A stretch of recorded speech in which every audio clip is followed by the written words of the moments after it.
This is Talk of the Town, a weekly program featuring community events happening in and around Northeast Michigan. With your host, Bradley Summers. And get the latest from Alpena Community College with ACC President Dr. Don McMaster. And now, today's Talk of the Town.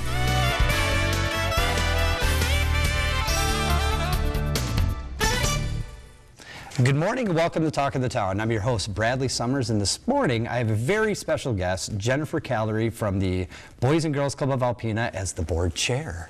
Hi, Jen. Hi, Brad. Thank you for having me. Well, thank you for being here. I know we frequently see each other or we're on the phone with each other, about the Boys and Girls Club and the operations, of course, of the engagement in the community and all the great things that are happening.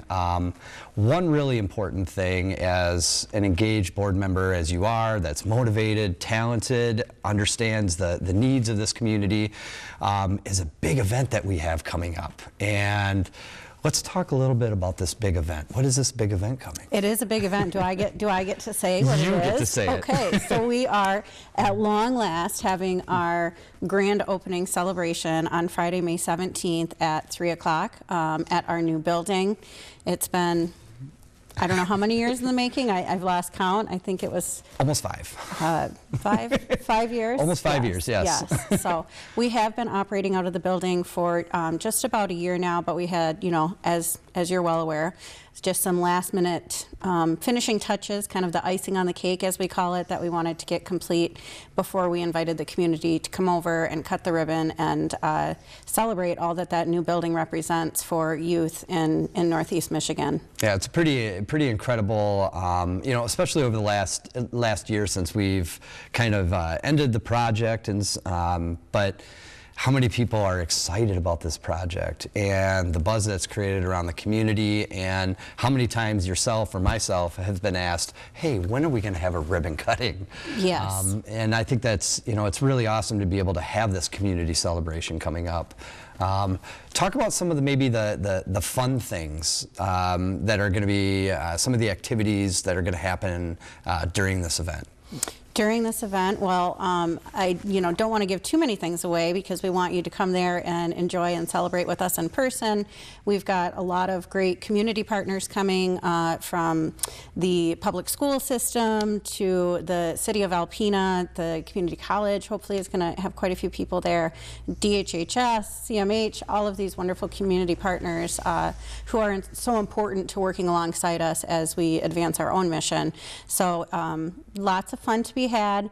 Come out and enjoy the big ribbon cutting ceremony, have some cookies and lemonade with us, walk through the building, see firsthand the new programs that we're able to offer, just this first-class facility that is now home to our club. It's really, it's very exciting. I think it would be exciting in any community. It feels a little extra special for us here in our rural community, in our little pocket of Northeast Michigan. We're one of the only Boys and Girls Clubs, certainly in Northern Michigan. I know Northern Michigan means a lot of different things to a lot of different people, but I think the closest club to us is maybe Bay City. Yep, Bay City. Bay City. So to have this resource for youth here in Alpena is it's pretty fantastic, and I'm honored to be a part of it, truly. Well, and you're a big part of it. And and the reason I ask about some of the activities, events, and things like that is exactly what you talked about, is all these different collaborators and partners in this community that have stepped up to make this project happen, and new partnerships and collaborations that have been created because of having an avenue to serve more kids. And I know, working from day one with you on this project, it was always a huge focus to make sure that we have more support and more resources to provide our next generation. Talk a little bit about why this building is so important. Well, we know how important that out of school time is for youth, and how are they spending their youth between the time when they leave school and they are at home. This is particularly for teens, a very critical time that we want our youth to be spending with us, and to be able to have educational programs for them, but that are also fun, is a really incredible thing that we do. So, we're talking about improving high school graduation rates, improving whether or not a child might want to go to college, or maybe that's a technical degree that they're trying to earn. You know, these are really programs that we're promoting in a very positive way, and I think that we're like meeting kids where they're at. One great example of that, I think, is the new VR technology that we're rolling out in our building. I'm really excited to see that and to engage kids that are interested maybe in video games, and they might not realize that they're participating in this educational program that is probably inspiring some different career opportunities for them in the future. So we're doing a lot of really unique things, but the truth is we're just getting started. The more, you know, with our work with the Michigan Alliance, we represent all of the Boys and Girls Clubs in the state and really serve as an advocate trying to secure more permanent state funding to all of the clubs to support the work that we're doing. The more that we continue to grow and the more that we can continue to show our statewide leaders, I think that you know, we're just getting started. So the future is bright for youth in this community. And I know I'm not putting you on the spot by asking you that question, but you know, I do ask that because I think it's really important for others in the community and people that are watching to see and hear how passionate you are about the mission of the club, and you know, you know, bringing that kind sense of let's get it done, but let's do it with passion and understanding and compassion for the community. And that's really hard. You know, sometimes people that work with board of directors, you know, maybe they're not as engaged or finding those opportunities to be engaged. And you find a lot of different ways to be present inside the club. You know the programs that are going on. You're there and do special things for the staff. And, you know, it's incredible to have you as a board member. You know, and you know, we talk a lot, and I just think it's just incredible for others to see, and you know, how it's gotten us to this point is not just, you know, sitting and talking about finances and making, you know, motions, but it's being in there and being entrenched with these kids, and that is so vital. It definitely is a lot more than that. You know, I think as a board, we're really excited to be at the point where the number one thing that we're talking about is not a capital campaign. It's not that our kids, our members, were never a top priority as well for us, but it's the culmination of a lot of hard work by a lot of people to be at the point that we're at right now. You know, this is an easy role for me because I'm surrounded by such a strong team. Our board of directors, your leadership, our staff at the club. There's certainly no one person that did any of this. I'm proud to be a member of Team Boys and Girls Club of Alpena, and really it's this community that is my motivation and my energy, because every door that we knocked on, every person that we went to said, okay, we're going to support you. We would not be here without that. We would not be here without Alpena. I mean, I truly do believe that. This is the most impactful, inspiring project I've ever worked on, and it's because of all of the individuals and the businesses in Alpena that made this happen for us, for our kids, for the youth. That's a beautiful way to end this to end this segment. Jen, thank you. Thank you for having me. Thank you for being here, for your leadership, for everything that you do, not only for the Boys and Girls Club, but for the community as a whole. Can't wait to celebrate. May 17th, buddy. May 17th. Thank you all for joining us for the first segment. Stay tuned after the break for representatives from the Hubbard Lake Community Center. Thank you. Welcome back, everyone. Our next two guests are Julie Matheson and Ann Gonsler from the Hubbard Lake Community Center. Hello. Thank you for having us. Well, thank you both for being here. First thing I think we were just saying before we went on was, I know both of you have different capacities within the Hubbard Lake Community Center, and both are very vital to the ongoing, or the project that's going on with the community center itself and the library project. But just briefly, if you can, talk a little bit about about your roles within this huge project that's going on in Hubbard Lake. Well, I'm Ann Gonsler, like you said, and I'm on the board of directors with the Hubbard Lake Community Association. Julie is actually president of the association, and I'm also president of Friends of the Hubbard Lake Center, which is part of the nonprofit. and stuff. And that's why I just asked, because I know there are other organizations locally here as well that have Friends of, like Thunder Bay National Marine Sanctuary, and how vital those opportunities are and the people that work within it to make projects happen. And then next we want to talk about, wow, I've already alluded to this, but you have a big project that is going on, which is the Hubbard Lake Community Center and Library project. Correct. And talk a little bit about this project. Well, it's been in the making for a long time, and we didn't start it. We're just bringing it to its fruition. Yes. So I'm going to actually let Julie. She knows more of the history. She's been on the board probably 15 Since years. 2008, yeah. And this project's been going on since 2007. Yes, Yes. we started raising funds back in 2007. Prior to that, we were more of a fundraising unit for the fire department. But once Millages became about, we refocused and decided that we were going to change our. We still wanted to revitalize our community and everything, but we decided that we needed to build a new community center and library building. Right now, our existing building half of it was fire trucks parked in it. Honest to gosh, that's how we shared the space. So it's something that we need. It just would be a great thing for our community to revitalize our community. So we started raising funds, and the boards before us that all took that on, and we just, as time went by, we looked more seriously at it again. And in the last, I'd say 3 or more years, we really ramped up our fundraising to get to this point that we raised $700,000, and we have been told that we can start phase 1 of the project, which will be the entire building, 6,500 square foot building, and the 1,500 square feet of the library will be finished. That's our first phase with the restrooms. There is a possibility that we can go further in our phase 1, because we just recently were approached by a community member that has offered to do a donation challenge for us.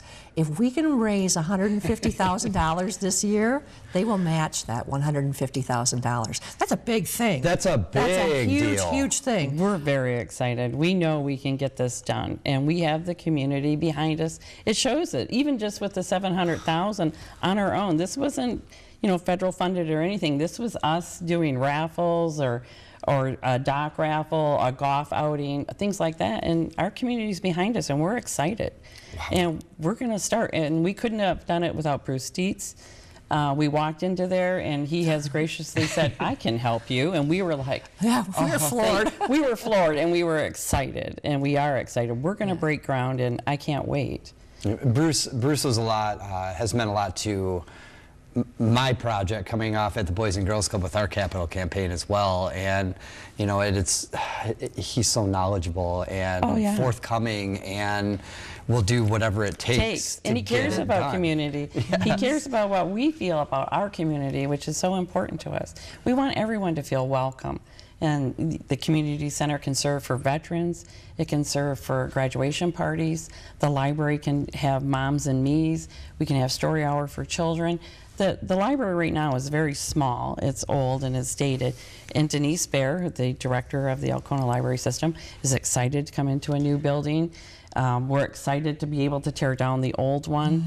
It needs to go. She's done her due diligence. She's done a good job, but it's time for her to go.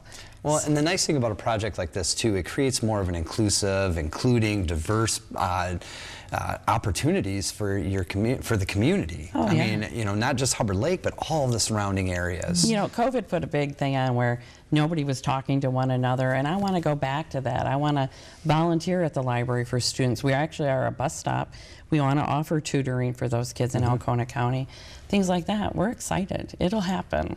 Well, maybe that's a potential partnership for Boys and Girls Club. Oh, I like it Hubbard Lake already. Community Center to happen sometime here, because we do. There is, transportation is a huge barrier in our community, and you know that. I mean, you're writing grants, you're looking for support, and when it comes down to it, I mean, it's hard when you have to drive 25 minutes, 30 minutes, and a family has to think, well, gas or food. And they don't. They don't drive. They're not going to do that. And to have a resource like the Hubbard Lake Community Center right there, where they can receive these kind of resources and receive support, and have all of those things right where they are is so vital. Well, we're stuck. We're right in the middle. We're 20 miles from Harrisville. We're 20 miles from Alpena, and it would be great. So we're hoping that it would be a good partnership. I can already see that coming. And then, so with all of these fun things that are going on, and your $150,000 match gift that you're going to be working, I know, very hard to make happen. Oh, yeah. What kind of? You have a 5K and a golf outing that's happening. Yep. Talk a little bit about the 5K.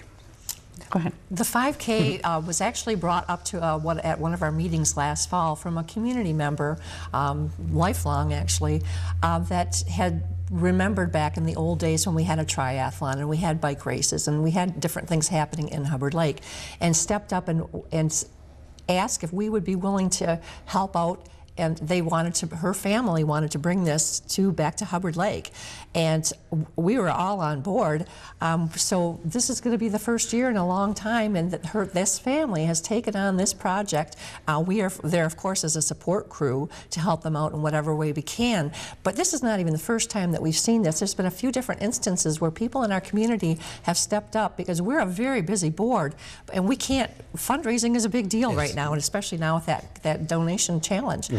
And that people are stepping up, and between the donations and people stepping up to run fundraisers for us, it truly brings the full circle of this is a community center that we're building, the hub of the community, and the people are there, as Ann had alluded, stepping up to join us in this endeavor. It's great.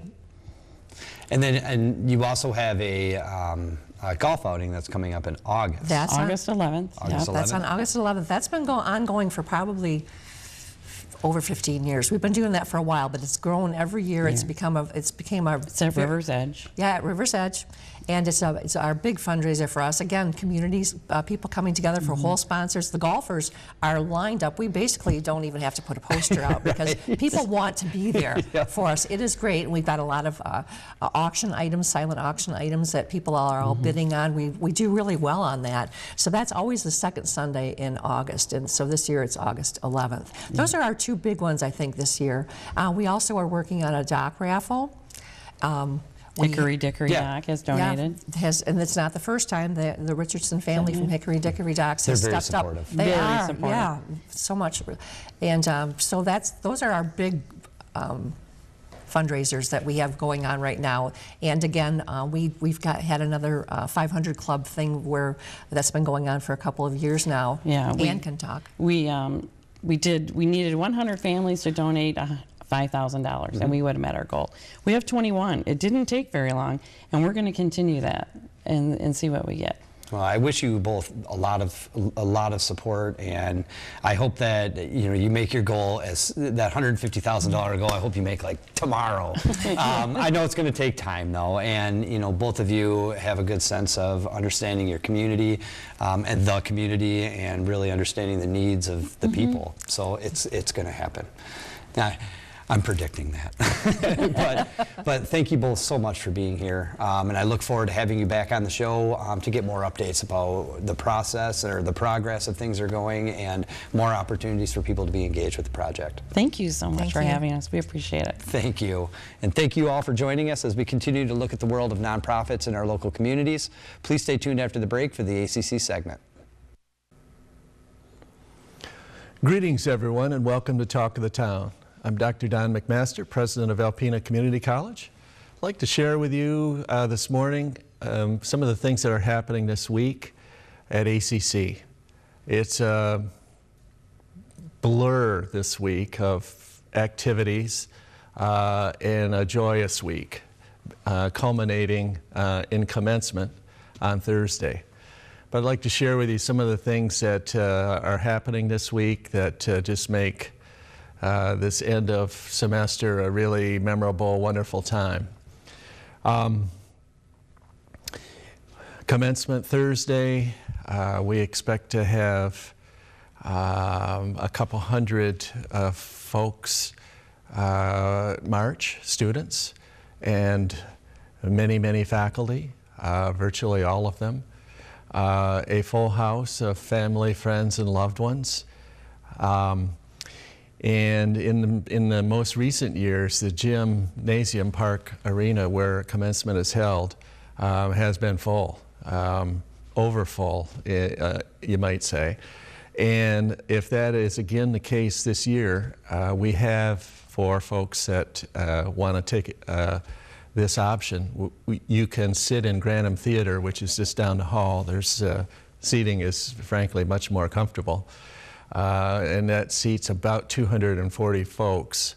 And we will live stream the ceremony into Grantham Theater. So if you get there late and you don't have a good seat and you look around and you think, okay, this is not good, head on down to Grantham Theater and get yourself a very nice, comfortable seat, and you can watch the ceremony on live stream on that big screen there. So I would like people to know that.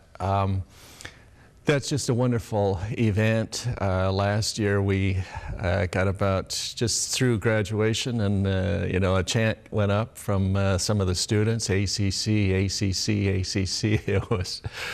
It was not what you normally hear at graduation, and it was very cool. And so the energy is good, people feel good, and it's a triumph of this for the students primarily, but what we do to support them on that journey is also celebrated. The evening before, Wednesday evening, we have nurses pinning, and that too is a very emotional, powerful event. Folks that are graduating with an LPN or an RN, we have a number of them this semester, maybe 45 or 50 total, which is historically high. This is a good thing. And these students have persevered.